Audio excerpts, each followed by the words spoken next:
Alright, welcome back to the Supercoach Enough channel. In this video we're going to review NRL Fantasy and NRL Dream Team after round 26 of the 2024 NRL season.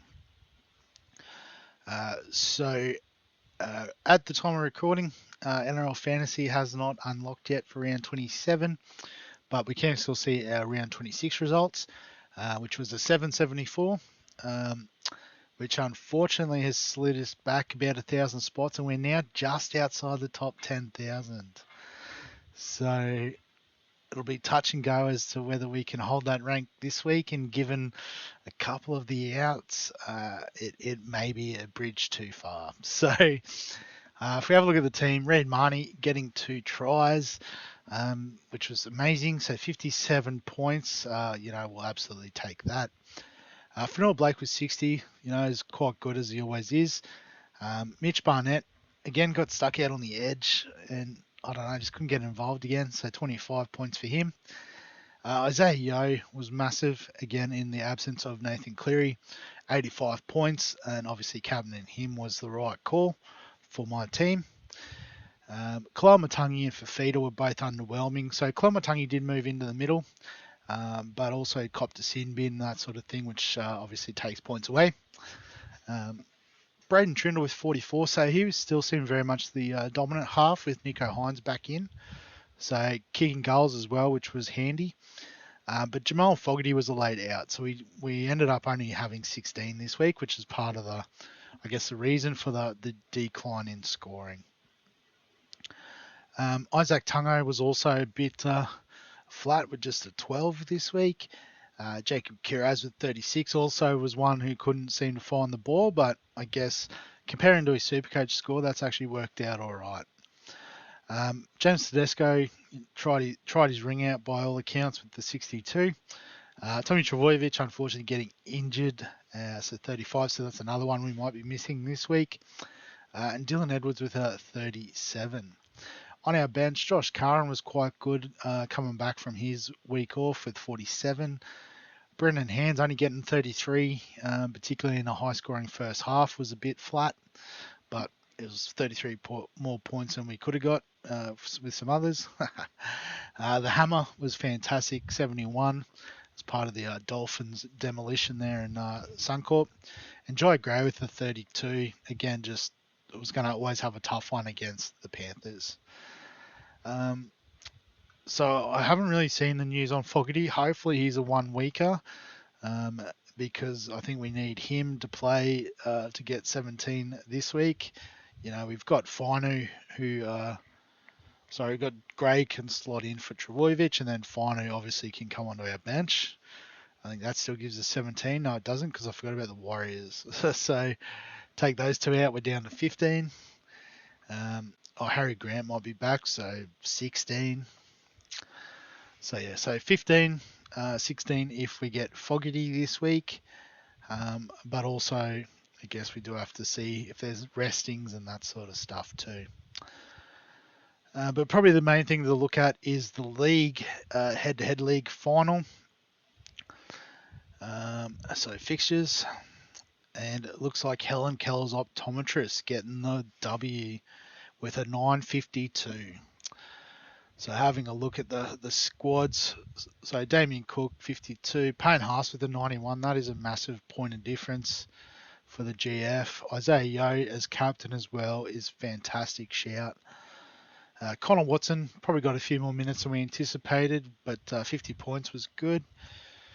Dylan Brown and Jaden Campbell were massive in the halves. I guess looking at the other side as well, we've got Jacob Preston with 79. Luai with 64 was quite good.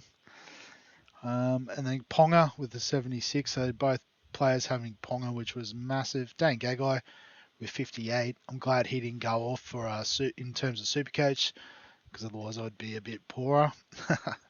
And then the benches. So looks like only had 16 and still got a 952. That's insane. Well done, Adam. And big scores off the bench as well with Campbell, Brown, Watson. Given Hughes was out, so Campbell would have gone into. Got for Curran's 47 as well. So I guess, that was a pretty decent effort to get those 17. But I think Payne Haas and Dylan Brown were the difference makers there. So well done, Adam, and well done, Paul, for making it to the GF. Guess probably swing our focus real quickly to the Open League. I haven't really looked at this too much, to be honest, and probably should have done a bit more, but I guess we can see the detailers dark horses sitting first in the league and 400th overall. So I think, that's some good work there, Trent. Just having a look at his team. So didn't get Fogarty this week, but had Preston. Nice. So I guess that was with 16. Still, highly rated. A couple of 100 points lead on Kerry's Crusaders as well. So Jason's team, he's got Murray. Yeah, so it'd be interesting to see, how these boys go in the last week. Where was Jason sitting? 1300. So maybe a chance at the top 1000. Team Gibbon, so 2000th overall. So hopefully push up into the top 2K this week, Paul. That'd be immense. And I'm sitting 10th, so doing okay, but I guess could be better. Fantasy wannabes. I haven't really been following how Wes has been going. Unfortunately, mate, I've been busy, but 17,000th. Got Yo and Haas though this week, which is pretty sweet. So I guess we've already discussed my team this week. I can't really go in and change it. Might have that. But with Sports Deck, we do have some moves left. So 1,036 for the week. Another 37 spots in the ranks, which isn't too bad given the percentages and that this time of year.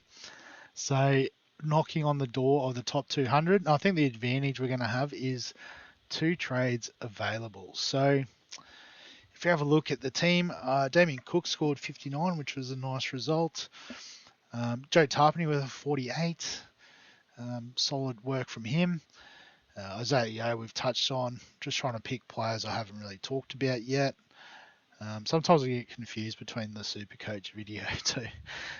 Daly Cherry Evans with a 59, but like Dylan Brown 99, the Hammer 98, that's massive. Had Fletcher Sharp on the bench an 81 for his 3-try effort, and Captain Teddy with his 88. So I guess that's how he got to 1,000 nice and easily. But once again, it's all about the head-to-head GF, and so Hell's Granny's getting the win over the Dragons' Lair. So well done, Wayne. We've got, let's see, Dylan Brown, Zach Lomax featuring with a 70, Sharp and Dylan Lucas with a 74. So some great returns from the Knights. And then, Ruben Garrick with the 73, captaining Tedesco, a very popular option this week. And 42 from an auto emergency as well is pretty handy. Xavier Savage doing the business there. Obviously, another missing out on the Jacob Little late mail. So, well done, Wayne. Cool. So, head-to-head league done. We're looking at overall. And obviously, the 2 main trades this week you'd imagine would be the front rowers for the Warriors. Guess we do also have to consider things like Burton out, but we've got the coverage there with DC, Brown, Galvin. I think the second row is okay. So if we trade these 2 out, I think, the obvious sort of in, I'll go by average is the quickest way to find him, Payne Haas.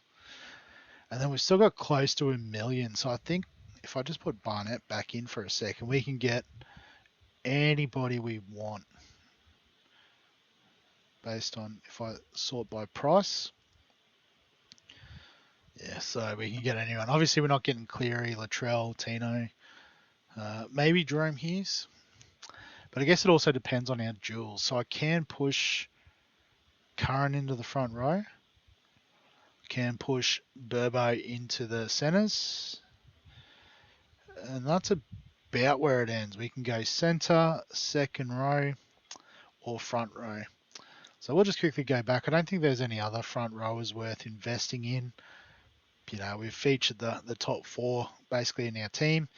After that, we're playing for like 50 points. I think we can do better than that. So second row, we could look at Carrigan or Fafita. Fafita against Penrith this week, probably not. Carrigan against the Storm. I mean, he'll score us a solid base, but maybe we look for some upside. So I think we're going centres. And Farnworth was massive against the Broncos. I guess his old team.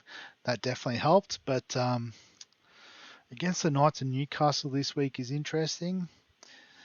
Dylan Lucas, surprisingly high average. Be interesting to see where he plays second row centre. Don't know if that affects his scoring that much, but Val Holmes against the Bulldogs. I think the Bulldogs will bounce back. So for a 1 week shot, not that keen on Val Holmes.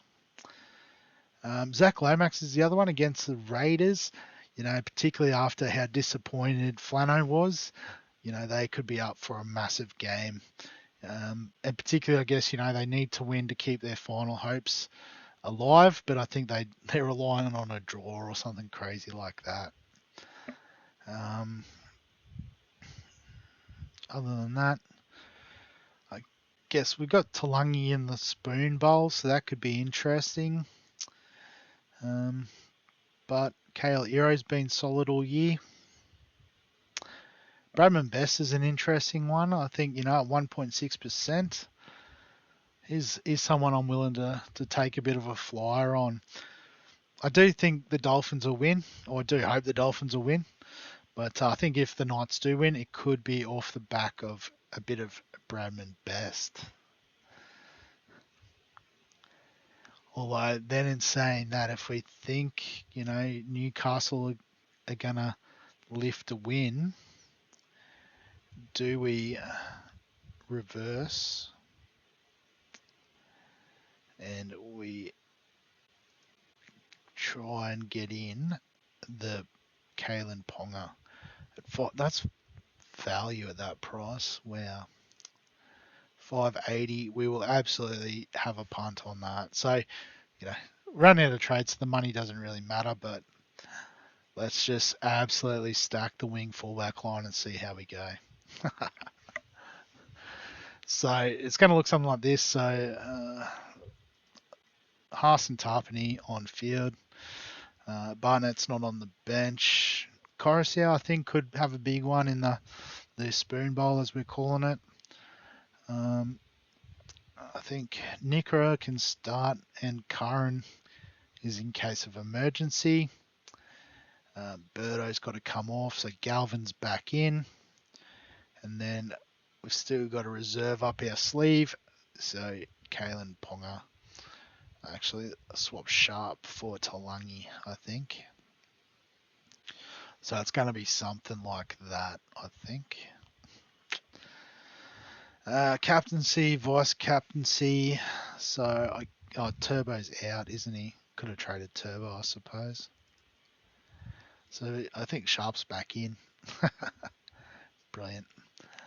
So yeah, with Turbo out, Burton out. Obviously, if one of them's in, pretty sure Turbo's not in. Pretty sure Birdo's not in. They'll be in the reserve. But I think the plan is VC Teddy, Captain Ponga. Now we've got him in. And we'll just have an absolute throw at the stumps. So that's the initial plan. Probably just finalise it in the round preview on Thursday. In terms of what else we've got going on, Supercoach NBL's open, so there'll be a link in the description if you want to join in with that. The NFL Dream Team League is now full. We got 20 teams, so thanks for everyone getting around that. We'll do a preview video on Wednesday. FPL as well. I'm going to do a video just after this one, probably send it out tomorrow morning.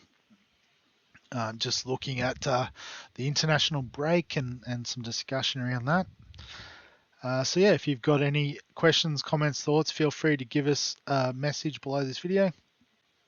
Give us a like if you enjoy the NRL fantasy or NRL Dream Team formats and content. Subscribe for all that fantasy sports content I just discussed. And other than that, we'll catch you in the next one.